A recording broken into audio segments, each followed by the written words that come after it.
La vie chère en Outre-mer, c'est encore une réalité. L'alimentation fait partie des secteurs qui impactent directement le consommateur. C'est très cher.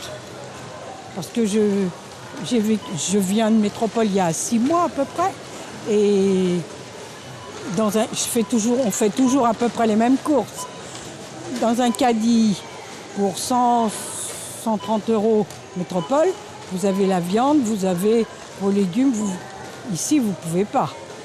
Si vous avez beaucoup de viande, Pour le même caddie, vous en sortez à combien en plus? Ici, pour 40 €, 50 € en plus, au moins. Ça se réduit, mais pas sur les produits frais. Les produits frais restent encore très chers.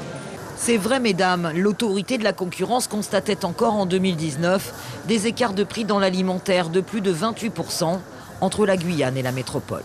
Pour éviter la flambée des prix sur des produits de base, les distributeurs ont signé avec l'État un accord de modération des prix. 80 produits font ainsi partie d'une liste à prix négociée, le panier du bouclier qualité-prix. Nous, on est pour continuer le bouclier prix, parce que c'est tout simplement une façon aussi de faire que le panier moyen du consommateur de la Guyane soit le plus bas possible, avec des prix de qualité. Ce bouclier qualité-prix donne lieu à des négociations chaque année entre les distributeurs et l'État. À partir de la semaine prochaine, on va lancer les négociations sur le bouclier qualité-prix. Avec les distributeurs, on va se mettre d'accord sur 3 sous-paniers, un sur l'alimentaire, un sur l'hygiène et un sur la petite enfance, qui va nous permettre de négocier avec eux un certain nombre de produits sur lesquels ils s'engagent à une modération des prix. Mais des voix s'élèvent en Guyane pour dénoncer des marges exorbitantes pratiquées par de grands groupes en quasi-situation de monopole. Xavier Clavel, travaillant déjà dans l'import-export, se bat pour rentrer sur le marché de la grande distribution.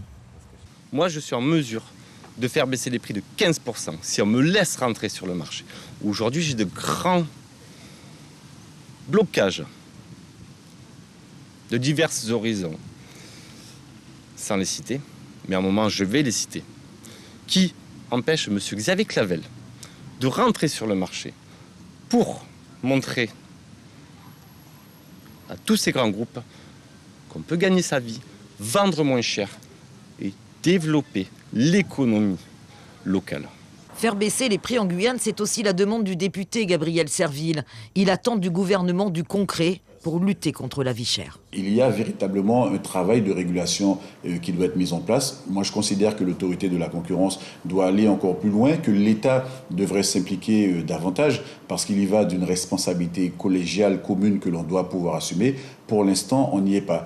Le bouclier qualité-prix mis en place en 2012 a permis de faire baisser les prix de produits de première nécessité. Mais les écarts de prix entre la métropole et la Guyane restent encore en moyenne de plus de 34%.